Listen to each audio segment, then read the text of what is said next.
Salut, je m'appelle Francis.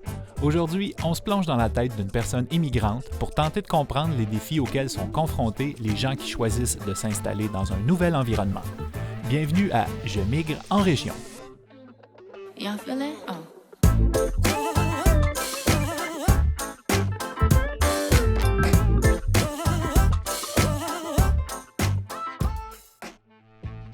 Lors du dernier épisode, il a été question du partage des responsabilités quand vient le temps de trouver sa place dans notre communauté d'accueil. Parce que oui, ce moment finit par arriver. Avec l'aide de notre milieu d'accueil, on en vient vraiment à se sentir chez soi, à sa place, à être sur son X, à se sentir aussi bien que là où on a grandi. Est-ce que c'est ça qu'on appelle l'aisance biculturelle? Explication d'Annie Demers-Caron, professeure d'anthropologie au Cégep.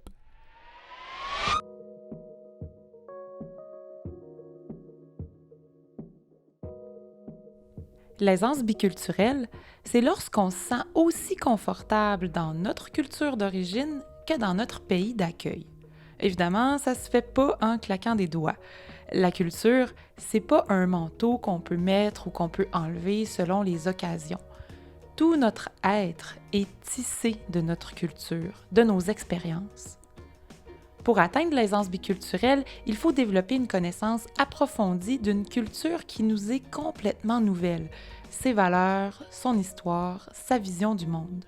À travers l'aisance biculturelle, on développe une identité de frontière qui fait qu'on peut naviguer avec une certaine facilité dans des univers culturels qui sont bien différents.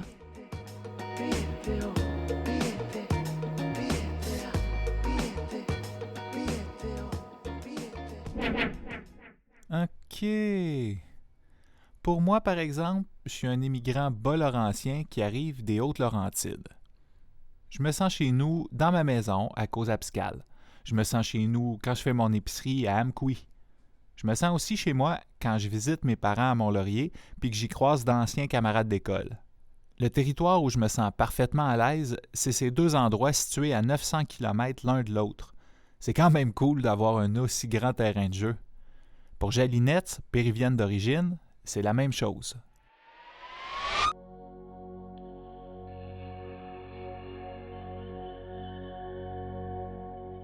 Puis quand vous retournez dans votre pays après 30 ans, qu'est-ce que ça vous fait? Y a-t-il une nostalgie ou vous avez l'impression que ça a tellement changé que vous n'êtes plus chez vous? Oui, bien, c'est comme les deux sentiments, hein? C'est sûr que, oui, ça a beaucoup changé depuis ces années-là que je suis partie. Jalinette Navarro. Puis, mais en même temps, quand je vais là-bas, j'oublie complètement. Moi, c'est ça. Tout de suite, là... Comme chez vous? Oui, c'est Okay. ça. C'est comme si j'aurais tout le temps resté là-bas. Oui, je pense que... Je sais pas, je suis quelqu'un qui va s'habituer quand même assez vite, là, à des changements. Ça fait que quand je pars là-bas, c'est ça, je commence à vivre comme eux, puis oui, je suis bien quand même là-bas. Malgré que des fois, la dernière fois qu'on est resté quand même 1 mois. Tu sais qu'à un moment donné, des fois, je me dis, là, il faudrait que je retourne chez moi. Oui, dans les choses. C'est ça. Oui, même si la famille est là-bas, là, mais c'est sûr qu'il y a mes filles aussi. Là, j'ai fait ma vie ici et tout. C'est vrai qu'on est bien chez soi. Le chez-soi où on est rendu habitué de vivre. Même si en quelque part, on restera toujours un peu étranger parce qu'on n'est pas né ici. Régulièrement, quand je me présente à des nouvelles personnes, on me pose la question « C'est qui ton père » ou « C'est qui ta mère ?» Je les nomme, je spécifie qu'ils ne sont pas de la région, puis on passe à un autre sujet de conversation. Jusqu'à cette question fatidique, je me fondais suffisamment dans la foule pour qu'on pense que j'étais né ici au Bas-Saint-Laurent. Mais ce n'est pas le cas pour tous les immigrants. Qu'en est-il pour les immigrants d'autres cultures? Comme ils n'ont pas forcément la peau blanche et qu'ils peuvent avoir un accent ou une religion différente, on ne leur posera pas la question « c'est qui ton père ?» mais plutôt « d'où tu viens ?» Comment se sentent-ils, même après plus d'une décennie de vie dans leur région d'adoption? Se sentent-ils plus canadiens que d'autres choses? Lansing habite la région depuis plus de 10 ans. Puis quand vous retournez en Chine après 14 ans, Vous sentez-vous encore un peu chez vous ou si c'est C'est là qui est drôle de dire. On se sent comme on n'est ni l'un ni l'autre. Là. Lansing Zhang. C'est drôle de dire, c'est parce que quand on est ici, des fois, sans que ça soit façon méchante, là, vraiment très amicale, ou les Chinois, ceci, cela. Pas de façon méchante, vraiment pas, là. Ouais, on se sent OK, on n'est pas 100% des gens ici, mais même quand on rentre là-bas, en Chine, on va dire « Ah, ouais, mes amis me disent, t'as pensé bizarrement, personne ici qui pense de la même façon que toi. » J'ai réalisé, OK, j'ai changé. Donc, j'ai 14 ans, 20 ans, parce qu'avant que j'arrive ici, je me suis promenée en France, aux États-Unis, tout ça. Donc, les quelques années à l'extérieur, ça marque quand même. Là. C'est dans ta façon de penser. Tu sens que tu as comme un mélange de tout. Même constat pour Rachid, arrivé au Canada en 2008. Moi, je suis arrivé au stade que je me sens étranger ici. Je me sens étranger au Maroc. Rachid à Nice. C'est le vrai ressenti d'un immigrant, là. C'est ça, il va vivre avec ça toute sa vie. Vous pensez? Oui. Vous pensez pas que peut-être dans 5-10 ans, vous allez vraiment vous sentir ici chez vous? Moi, je me sens chez moi, mais il y a toujours ce ressenti que je suis un étranger. Okay. Si tu l'as pas, les gens vont te le faire savoir. Okay. Mais quand on retourne chez nous, là, tu as acquis d'autres expériences, tu as évolué dans certaines choses, tu as acquis certaines mœurs, alors tu deviens étranger là-bas. C'est ça qui se passe. Et les gens vont te le faire ressentir. Même là-bas. Même là-bas. Que tu n'es plus quelqu'un de là-bas. Là. Oui, même si tu es né là-bas, si tu as vécu là-bas, le monde va dire que tu as changé, tu es quelqu'un d'autre. Définitivement, c'est pas aussi simple pour tout le monde. En effet, il y a certaines personnes immigrantes qui peuvent avoir l'impression qu'elles ne sont ni d'ici ni de là-bas.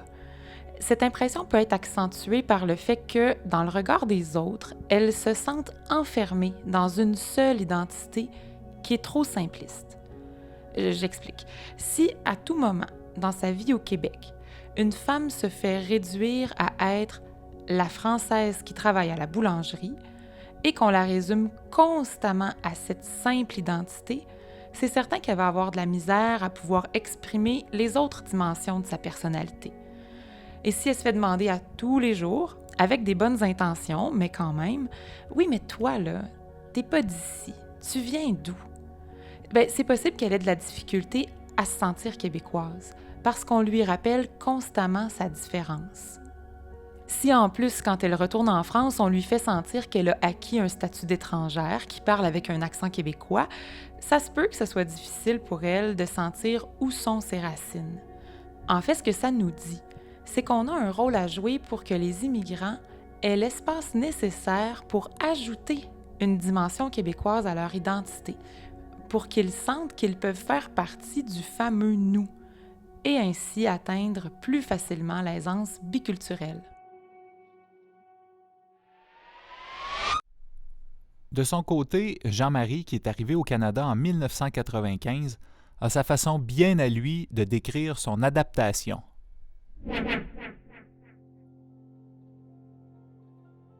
Quand on arrive ici, il faut donner une chance aux gens qui nous accueillent de nous connaître. Mon principe personnel comme immigrant, personne immigrante, c'est un principe personnel, c'est me confondre sans fondre. Autrement dit, je vais vivre comme les gens vivent, mais en gardant une certaine originalité de mon identité. Ça peut être ensemble, c'est une richesse, ce n'est pas une guerre. Wow! Réussir à se confondre sans fondre. Pendant de longues années, Jean-Marie a représenté à lui seul 100% de la population noire de Cozaspscal. C'est pas moi qui le dis, c'est lui. Évidemment, en tant que l'un des seuls représentants de sa communauté ethnique, il a eu à affronter des commentaires pour le moins déplacés. Mais son attitude face à ses détracteurs m'a vraiment surpris, comme en témoigne l'anecdote suivante. Une fois comme maintenant je sortais de mon travail, puis j'arrive, je vais prendre une bière à Kozapskar au laser. Il y a un monsieur qui est à côté qui dit, ma fille m'a dit que tu lui enseignes et puis que tu es un beau prof. Il dit, j'aurais demandé comment elle peut accepter d'être enseignée par un chimpanzé. Bon, alors là, les gens me disent, Jean-Marie, tu devrais partir, lui, il est dangereux. Dans ma tête, je me dis, au lieu de partir petit, je vais mourir grand. Je dis, je ne pars pas d'ici. Alors, je dis, monsieur, est-ce que je peux vous poser une question? Il dit oui. Est-ce que quand je vous parle, vous me comprenez? Bien sûr que je te comprends. Es-tu bouché? Je lui continue. Je lui dis, il y a deux choses. Si vous me comprenez, soit vous êtes un chimpanzé comme moi, ou je suis un humain comme vous. Parce que si on a le même langage, c'est qu'on est de la même race. Ah, je n'avais pas vu. Et puis, calmement. Par après, il vient m'avouer, il me dit, finalement, je pense que tu es intelligent.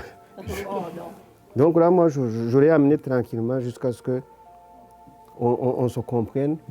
Par après, imaginez-vous, c'est qui son meilleur ami par après? Karim Fofana. Ah oui.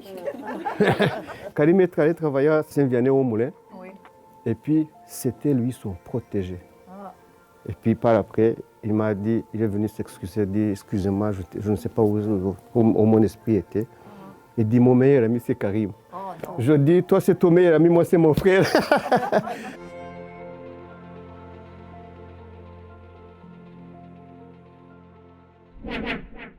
L'ouverture de Jean-Marie et sa capacité à affronter calmement la situation a non seulement fait progresser sa situation, mais il a également réussi à aider un concitoyen à élever sa conscience de l'autre au point de changer complètement son attitude face aux personnes à la peau noire. C'est formidable. On peut dire que Jean-Marie a fait preuve de beaucoup de courage pour éviter que la fermeture d'esprit de certains soit un obstacle à son projet de vie dans la région qu'il avait choisie. Pour ma part, il y a deux éléments majeurs qui m'ont vraiment permis de m'enraciner dans mon nouveau patelin. Le premier, c'est d'avoir une maison sur une terre qui me permet d'aménager un petit coin de la planète à mon image, selon mes valeurs. Quand on plante un jeune pommier, on a hâte de goûter les fruits et ça peut prendre parfois plus de 10 ans avant d'arriver. C'est toute une motivation à rester là pour le grand gourmand que je suis. Le deuxième élément qui m'enracine ici, c'est d'y élever des enfants qui voient grandir les pommiers et qui en croquent les pommes l'automne venu. D'avoir des enfants qui bâtissent leur réseau d'amis à l'école et qui nous permettent de rencontrer d'autres parents, d'autres enfants, qui me donnent le goût de m'impliquer encore plus dans cette communauté où tout le monde se connaît par son prénom, où chacune de mes actions pourrait faire une différence dans la vie d'un concitoyen, où même le maire ou la mairesse me reconnaît et m'appelle par mon nom. En conclusion, on a tous différentes raisons de migrer et de s'enraciner dans un nouvel endroit, et c'est définitivement toute une aventure de prendre la décision consciente ou non de partir s'installer dans une région périphérique du Québec. Le parcours est assurément rempli d'embûches, mais en bout de ligne, chaque défi nous rend plus forts, chaque rencontre nous rend plus humains, chaque victoire nous rend plus résilients. Et ça, c'est peut-être le plus bel héritage qu'on peut laisser aux générations qui vont nous suivre. Merci d'avoir écouté le balado « Je migre en région ». J'espère qu'après l'écoute de tous les épisodes, on sera plus en mesure de mieux se comprendre et de mieux vivre ensemble. Toutes les régions québécoises souhaitent que de nouvelles familles s'épanouissent sur leur territoire et toutes font preuve d'imagination pour les attirer. Des nouveaux arrivants qui viendront combler des emplois et dynamiser l'économie, oui, mais aussi occuper les écoles de village, partager leur culture et leur accent et créer avec nous des nouvelles façons d'habiter ce si merveilleux et si vaste territoire qu'offre le Québec. On a déjà tout un tas de belles histoires de rencontres interculturelles dans nos régions et il y a de la place pour plein d'autres.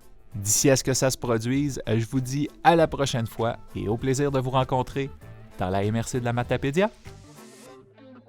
Y'all feel it? Oh.